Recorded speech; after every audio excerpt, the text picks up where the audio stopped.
आज का प्रसंग है अहंकार तथा उसकी निवृत्ति। जीव के बंधन का मेन कारण है अहंकार। अहंकार दो तरह का होता है, अपरा जड़ प्रकृति का धातु रूप अहंकार, इसको अहंवृत्ति वृत्ति रूप समष्टि अहंकार भी कहते हैं। चेतन के द्वारा अपरा प्रकृति के साथ माने हुए संबंध से होने वाला तादात्म्य रूप अहंकार, इसको चीजड़ ग्रंथि ग्रंथि रूप व्यष्टि अहंकार भी कहते हैं। धातु रूप अहंकार में कोई दोष नहीं है, क्योंकि यह अहंकार मन बुद्धि इंद्रियां आदि की तरह एक करण ही है। इसलिए संपूर्ण दोष तादात्म्य रूप अहंकार में अर्थात देहाभिमान में ही है। देहाभिमानी सर्वे दोषा प्रादुर्भवन्ति। जीवन मुक्त तत्वज्ञ भगवत प्रेमी महापुरुष में तादात्म्य रूप अहंकार का सर्वथा अभाव होता है। अतः उसके कहलाने वाले शरीर के द्वारा होने वाली संपूर्ण क्रियाएं धातु रूप अहंकार से होती हैं, परंतु जड़ प्रकृति के कार्य शरीर को अपना स्वरूप मान लेने के कारण मनुष्य अज्ञानवश अपने को उन क्रियाओं का कर्ता मान लेता है और बंध जाता है। अहंकार विमूढ़ात्मा करता है मिति मन्यते। तादात्म्य रूप अहंकार मैं हूं से परिचिनता एक देशीयता आती है। परिचिनता आते ही इस अहंकार के कई भेद हो जाते हैं। वर्ण, आश्रम, शरीर, अवस्था, योग्यता, संबंध, व्यवसाय, धर्म, उपासना आदि को लेकर अहंकार के सैकड़ों हजारों भेद हो जाते हैं। जैसे वर्ण को लेकर मैं ब्राह्मण हूं, मैं क्षत्रिय हूं आदि। आश्रम को लेकर मैं ब्रह्मचारी हूं, मैं गृहस्थ हूं आदि। शरीर को लेकर मैं पुरुष हूं, मैं स्त्री हूं, मैं मनुष्य हूं, मैं देवता हूं आदि। अवस्थाओं को लेकर मैं बालक हूं, मैं जवान हूं आदि। योग्यता को लेकर मैं पढ़ा लिखा हूं, मैं अनपढ़ हूं, मैं समझदार हूं आदि। संबंध को लेकर मैं पिता हूं, मैं माता हूं, मैं पुत्र हूं आदि। व्यवसाय को लेकर मैं अध्यापक हूं, मैं व्यापारी हूं आदि। धर्म को लेकर मैं हिंदू हूं, मैं मुसलमान हूं, मैं ईसाई हूं आदि। उपासना को लेकर मैं निर्गुणोपासक हूं, मैं सुगुणोपासक हूं, मैं राम का उपासक हूं, मैं कृष्ण का उपासक हूं आदि। ये सब के सब भेद अहम में ही है, तत्व में नहीं है। इन सब में मैं तो अनेक है, पर हूं सता एक ही है। संपूर्ण सृष्टि त्रिगुणात्मक श्रीमद् भागवत में अहंकार को भी तीन प्रकार का बताया गया, सात्विक, राजस और तामस। अतः सत्व गुण, रजोगुण और तमोगुण के जितने भी भेद संसार में पाए जाते हैं वे सब अहंकार में ही हैं। जब तक व्यष्टि अहंकार रहता है तब तक साधकों में और उनके साधनों में भेद रहता है, परंतु तत्व की प्राप्ति, परमात्मा तत्व की प्राप्ति होने पर भेद नहीं रहता। जब तक दार्शनिकों में और दर्शन शास्त्र का अध्ययन करने वालों में थोड़ा बहुत भी व्यष्टि अहंकार रहता है तब तक दर्शनों का भेद रहता है। अहम के कारण ही दार्शनिकों में परस्पर विरोध और अपने अपने मत का आग्रह, पक्षपात रहता है, जिससे वे अपने मत का मंडन और दूसरे मत का खंडन करते हैं। मतलब है कि सूक्ष्म अहम रहने से ही मतभेद होता है, तत्व में भेद नहीं है। अहम का अत्यंत अभाव होने पर भेद नहीं रहता, प्रत्युत तत्व रहता है। तत्व में अहम नहीं है और अहम में तत्व नहीं है। अहम से पृथकता पैदा होती है। जहां पृथकता है वहां बोध कहां, और जहां बोध है वहां पृथकता कहां। मैं हूं, इसमें मैं जड़ है और हूं चेतन है। जड़ की मुख्यता से संसार की इच्छा और चेतन की मुख्यता से परमात्मा की इच्छा उत्पन्न होती है। मतलब है कि संसार की इच्छा में मैं की प्रधानता और परमात्मा की इच्छा में हूं की प्रधानता रहती है। मैं की प्रधानता होने से जीव संसारी होता है और हूं की चेतन की प्रधानता होने से जीव साधक होता है। अतः मुख्य रूप से तादात्म्य रूप अहंकार के दो भेद हैं। लौकिक अहंकार जैसे मैं संसारी हूं और पारमार्थिक अहंकार जैसे मैं साधक हूं। लौकिक अहंकार जब मनुष्य उद्देश्य असत भोग और संग्रह को प्राप्त करने का हो जाता है तब उसमें मैं संसारी हूं यह लौकिक अहंकार रहता है। ऐसा अहंकार दृढ़ होने पर मनुष्य निरंतर संसारी रहता है। सांसारिक कार्य करते समय तो वह संसारी रहता ही है, साधन करते समय भी वह संसारी ही रहता है। इसलिए वह जो भी साधन करता है वह कामना को लेकर, कामना पूर्ति के लिए ही करता है, और वह साधन उसमें साधकपन का अभिमान बढ़ाने वाला होता है। अभिमान अहंकार का ही स्थूल रूप है। जब मनुष्य में भोग भोगने और संग्रह करने की प्रवृत्ति अधिक हो जाती है तब उसमें विस्वार्थ और अभिमान आ जाते हैं, जो कि आसुरी संपत्ति है। सर्वथा और अभिमान आने से उसका अहंकार आसुरी संपत्ति वाला हो जाता है। अहंकारम बलम द्रव्य कामम क्रोधम च सहस्रीता दम्भ अहंकार संयुक्ता। आसुरी संपत्ति वाला अहंकार भयंकर नरकों में ले जाता है। पतंती नरके सूचो। अगर ऐसा माने कि ज्ञान मुक्ति होने पर आसुरी संपत्ति वाला अहंकार ही मिटता है, तादात्म्य रूप अहंकार नहीं मिटता, तो यह मान्यता ठीक नहीं है। कारण कि आसुरी संपत्ति वाला अहंकार मिटने से नरकों से तो रक्षा होती है, पर मुक्ति नहीं होती। मुक्ति तो तादात्म्य रूप अहंकार मिटने से ही होती है। आसुरी संपत्ति वाला अहंकार तो तादात्म्य रूप अहंकार का स्थूल रूप है, जो जीव मात्र में रहता है। इसी तादात्म्य रूप अहंकार को लक्ष्य करके भगवान अर्जुन से कहते हैं, अथ चेत्वम अहंकारान श्रोष्यसि विंदक्ष्यसि यदहंकारमाश्रित यो तस्य इति मन्यते। अहंकार की उत्पत्ति अविद्या से होती है।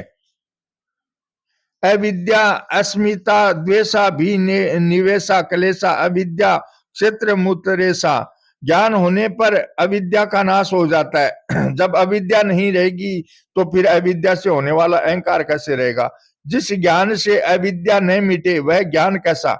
वह तो सीखा हुआ ज्ञान है, अनुभव किया हुआ ज्ञान नहीं है। अगर तादात्म्य रूप अहंकार नहीं मिटेगा तो जैसे बीज से वृक्ष पैदा हो जाता है, ऐसे ही प्राकृत पदार्थ व्यक्ति क्रिया परिस्थिति आदि का संग पाकर वह अहंकार भी आसुरी संपत्ति वाला हो जाएगा। गीता में जहां ज्ञान के साधनों का वर्णन हुआ है, वहां भगवान ने अहंकार से रहित होने की बात कही है। अहंकार है एवं च। जब साधक में भी यह अहंकार दूर हो सकता है तो फिर सिद्ध होने पर यह कैसे रहेगा?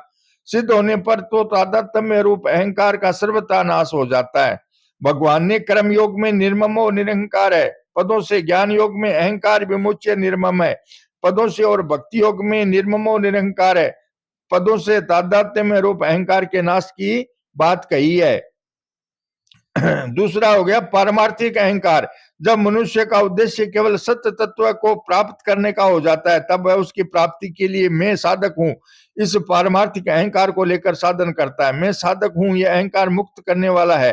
अहम में बैठी हुई बात निरंतर रहती है, अतः मैं साधक हूं ऐसा अहंकार दृढ़ होने पर साधक के द्वारा निरंतर साधन होता है। साधन करते समय तो वह साधक रहता ही है, सांसारिक कार्य करते समय भी वह साधक ही रहता है। इसलिए वह जो भी सांसारिक काम करता है वह अपने साधन के अनुरूप ही करता है। जैसे लोभी आदमी ऐसा कोई भी काम नहीं करता जिससे धन का नाश हो, ऐसे ही वह साधक अपने साधन से विरुद्ध कोई भी काम नहीं करता। साधक की साधन से और साधन की साध्य से एकता होती है। इसलिए जब तक साधक साधन में तलीन नहीं होता तब तक साध्य परमात्मा तत्व की प्राप्ति नहीं होती। जब तक साधक में अहंकार रहता है तब तक वह साधन में तलीन नहीं होता। अहंकार मिटने पर साधक साधन में तलीन हो जाता है, यानी साधक नहीं रहता परंतु साधन मात्र रह जाता है। साधन मात्र रहते ही साधन साध्य में परिणित हो जाता है, अर्थात साध्य की प्राप्ति हो जाती है। साधन भेद से कर्म योग, ज्ञान योग और भक्ति योग, ये तीन भेद भी अहंकार के कारण ही होते हैं। साधक जो जो साधन में आगे बढ़ता है त्यों त्यों अहंकार मिटता जाता है, और जो जो अहंकार मिटता है त्यों त्यों कर्म योग, ज्ञान योग और भक्ति योग का भेद भी मिटता जाता है। कर्म योग में अहंकार के रहते हुए भी साधन किया जा सकता है, जो कर्म योग सिद्ध होने पर मिट जाता है। ज्ञान योग में अहंकार ब्रह्म के साथ मिल जाता है। भक्ति योग में अहंकार भगवान के अर्पित हो जाता है। मतलब है कि कर्म योग में अहम शुद्ध होता है, ज्ञान योग में अहम मिटता है और भक्ति योग में अहम बदलता है। अहम का शुद्ध होना, मिटना और बदलना, ये तीनों परिणाम में एक हो जाते हैं। कर्म योग भौतिक साधन है, ज्ञान योग आध्यात्मिक साधन है और भक्ति योग आस्तिक साधन है। भौतिक साधनों में अक्रम की मुख्यता रहती है, आध्यात्मिक साधना में आत्मा की मुख्यता रहती है और आस्तिक साधना में परमात्मा की मुख्यता रहती है। इसलिए कर्मयोगी संपूर्ण कर्मों में एक अक्रम को देखता है। कर्मण्य कर्म यह पश्येद कर्मणि च कर्म यह। ज्ञान योगी संपूर्ण प्राणियों में एक आत्मा को देखता है, सर्वभूतस्थमात्मानम सर्वभूतानि चात्मनि। और भक्ति योगी सब में एक परमात्मा को देखता है, अर्थात अनुभव करता है। यो माम पश्यति सर्वत्र सर्वच मयि पश्यति। अक्रम आत्मा तथा परमात्मा तीनों तत्व से एक ही है, अतः अक्रम में आत्मा भी है, और परमात्मा भी है, आत्मा में अक्रम भी है और परमात्मा भी है, तथा परमात्मा में अक्रम भी है और आत्मा भी है। मतलब है कि अहंकार के कारण अक्रम आत्मा और परमात्मा तीन भेद होते हैं। तत्व में ये तीन भेद नहीं है। अक्रम का अनुभव करने से कर्म योगी कृत्य कृत्य हो जाता है, अर्थात तो उसके लिए कुछ करना शेष नहीं रहता। आत्मा का अनुभव करने से ज्ञान योगी ज्ञात ज्ञातव्य हो जाता है, अर्थात तो उसके लिए कुछ जानना शेष नहीं रहता। परमात्मा का अनुभव करने से भक्ति योगी प्राप्त प्राप्तव्य हो जाता है, अर्थात तो उसके लिए कुछ पाना शेष नहीं रहता। कृत्य कृत्य होने से कर्मयोगी ज्ञात ज्ञातव्य और प्राप्त प्राप्तव्य भी हो जाता है।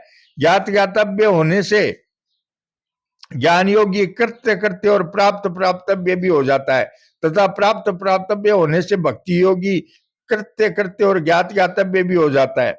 कृत्य कृत्य ज्ञात ज्ञातव्य और प्राप्त प्राप्तव्य होने से तादात्म्य वाला अहंकार हमेशा नष्ट हो जाता है और तत्व रह जाता है, अर्थात अनुभव में आ जाता है। फिर साधकों के साधनों का भेद नहीं रहता, साधक साधन होकर साध्य हो जाते हैं।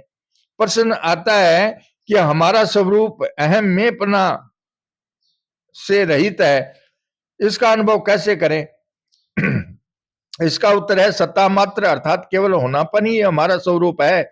इस सत्ता मात्र के सिवाय और सबका अभाव है। जितना देखने सुनने और समझने में आता है तथा जिन यंत्रों शरीर इंद्रियां मन बुद्धि से देखते सुनते और समझते हैं, एवं देखना सुनना और समझना ये सब के सब क्षण भंगुर हैं, अर्थात इनकी एक क्षण भी सत्ता अस्तित्व नहीं है। परंतु स्वतः सिद्ध सत्ता का क्षण मात्र भी कभी अभाव हुआ नहीं है, नहीं होगा नहीं और हो सकता नहीं। अपना जो होनापन स्वरूप है उसमें मैं नहीं है, और जो मैं है उसमें होनापन नहीं है। जितने भी विकार हैं सब मैंपन में ही है, स्वरूप में नहीं है। सत्तारूप होने से स्वरूप में स्वतः निर्लिप्तता है। इस स्वतः सिद्ध सत्ता स्वरूप में कोई विकार हुआ नहीं है, नहीं होगा और हो सकता नहीं। मैंपन का नित्य निरंतर विकारी रहने का स्वभाव है और स्वरूप का नित्य निरंतर निर्विकार रहने का स्वभाव है। स्वतः सिद्ध सत्ता में न कर्तृत्व है न भोक्तत्व है, न करोति न लिप्यते, न करना है न करवाना है, नेव कुर्वान कार्य न।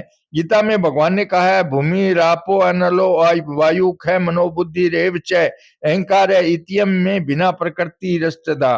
पृथ्वी जल तेज वायु आकाश ये पंच महाभूत और मन बुद्धि तथा अहंकार ये 8 प्रकार के भेदों वाली मेरी अपरा प्रकृति है। मतलब है कि पृथ्वी जल तेज वायु आकाश मन बुद्धि और अहम ये सब एक ही जाति के हैं। अतः जिस जाति की धरती है उसी जाति का अहम में पना है, अर्थात मिट्टी के ढेले की तरह मेंपन भी जड़ और दृश्य दिखने वाला है। जैसे पदार्थ दृश्य है ऐसे यह मेंपन भी दृश्य है, अर्थात पदार्थों की तरह यह मैंपन भी जानने में आने वाला है। हमारा स्वरूप अहम से अलग है, इसका लक्ष्य कराने के लिए एक बात कही जाती है। गाढ़ नींद से जगने पर हम कहते हैं कि मैं ऐसे सुख से सोया कि मेरे को कुछ पता नहीं था। पता इसलिए नहीं था कि उस समय अहम नहीं था, अर्थात अहम अविद्या में लीन हो गया था, परंतु हम तो उस समय थे ही। अगर हम न होते तो कुछ भी पता नहीं था, इसका पता किसको लगता? जगने के बाद कौन कहता कि मेरे को कुछ भी पता नहीं था? पता लगाने वाला जो अहम भाव था वह तो नहीं था, पर हम तो थे ही। जैसे एक घर में कोई आदमी है, बाहर से कोई आवाज देता है कि क्या घर में अमुक आदमी है, तो वह घर के भीतर से कहता है कि घर में नहीं है। तो क्या घर में नहीं है ऐसा कहने वाला भी नहीं है क्या? घर में कोई नहीं होता तो कौन कहता कि घर में नहीं है? बोलने वाला तो है ही। इस तरह सोने के समय में मेरे को कुछ पता नहीं था, इसको जानने वाला तो था ही। मतलब है कि सोने के समय में मैंपन तो नहीं रहता, पर अपना होनेपन रहता है, अर्थात सुषुप्ति सोने में मैंपन से रहित अपनी सत्ता सिद्ध होती है। हम मैंपन के भाव और अभाव दोनों को जानने वाले हैं। मैंपन का अभाव होता है पर हमारा अभाव नहीं होता। सब संसार मिट जाए तो भी हमारी सत्ता रहती है। अतः सत्ता होनापन हमारा स्वरूप है, मैंपन हमारा स्वरूप नहीं है। श्री कृष्ण गोविंद हरे मुरारी, हे नाथ नारायण वासुदेवा। श्री कृष्ण गोविंद हरे मुरारी, हे नाथ नारायण वासुदेवा। जय श्री कृष्ण।